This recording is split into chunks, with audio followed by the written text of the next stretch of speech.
if you're like me, then when you go somewhere new, you want to see something that's a bit off the beaten path.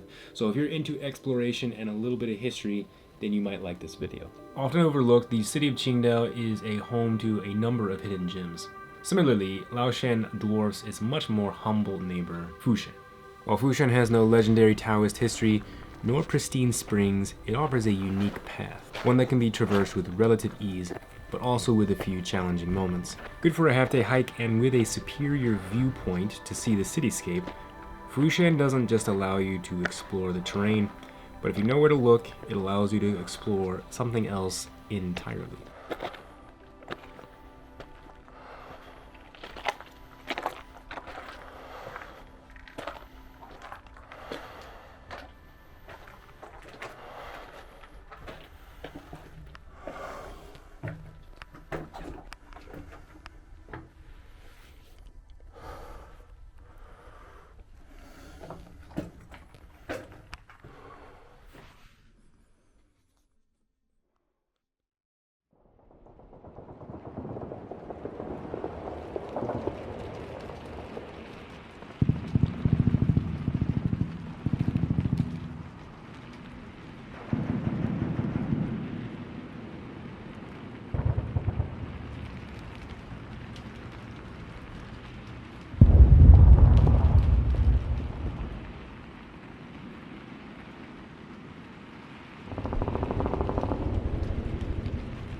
The city has a history all of its own in China. During a vulnerable period, colonial powers took advantage of the waning imperial state. Among them was Germany, which established its presence in Jiaozhou Bay. From there, Qingdao would grow from a fishing village and a small seaport into the German base of operations in East Asia. It would remain under German control into the 20th century. With the outbreak of World War I, however, that would soon change.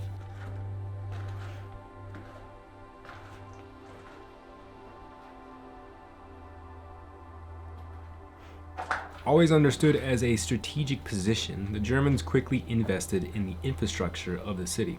Much of that has been maintained to this day. Included in that infrastructure are the defensive fortifications that had their eyes set east. Fortifications that included these tunnels.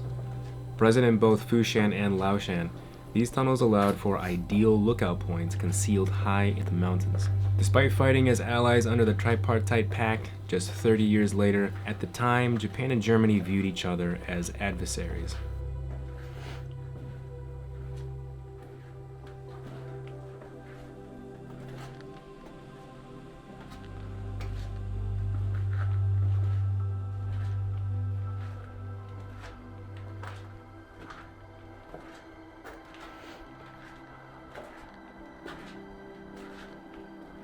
Together with the British, the Japanese invasion force would subdue the German soldiers stationed there. The siege lasted from August 27th to November 7th, and one can imagine during those 72 days, the hurried footsteps, distant booms, stern commands echoing through these rock walls.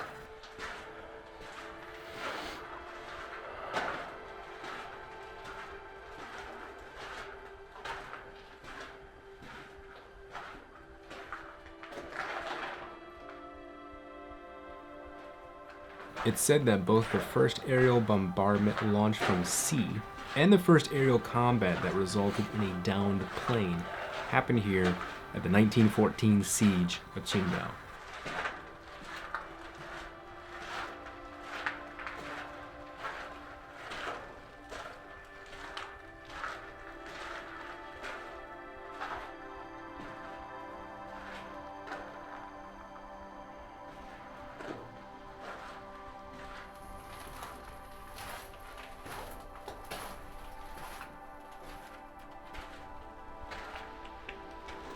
Possession of Qingdao would go back and forth between Japan and China a few times before its permanent liberation in 1949.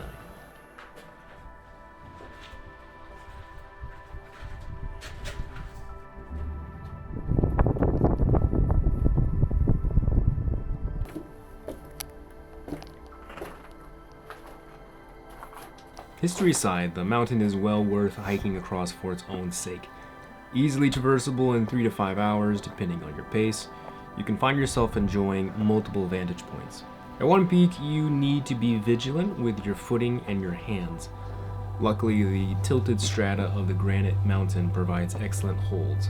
Once you safely get to the peak, you'll be able to get on top of an old concrete shelter.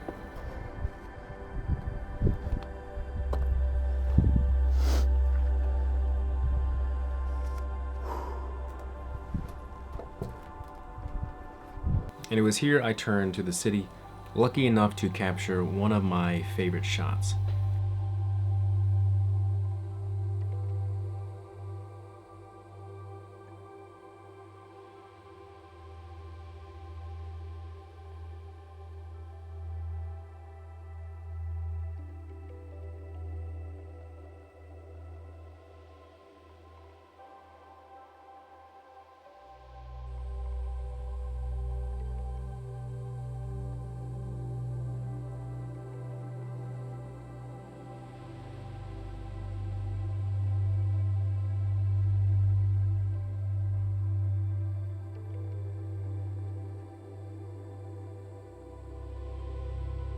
From here, you can carefully descend until you're back on the normal path. You can walk across the peaks with mostly easy footing, but always be careful. When you reach the other side of the mountain, you will eventually approach a stone path. But before you do, there's an old fire lookout as you descend. Long-standing one of my favorite places to rest and appreciate the city view. It's especially recommended for sunsets.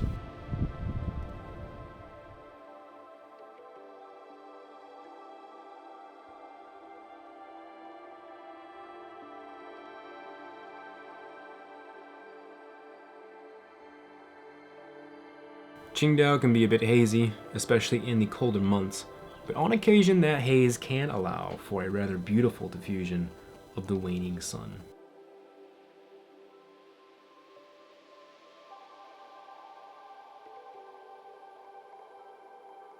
I can name 2 occasions where I almost, slipped and had a very bad time, so just don't be stupid.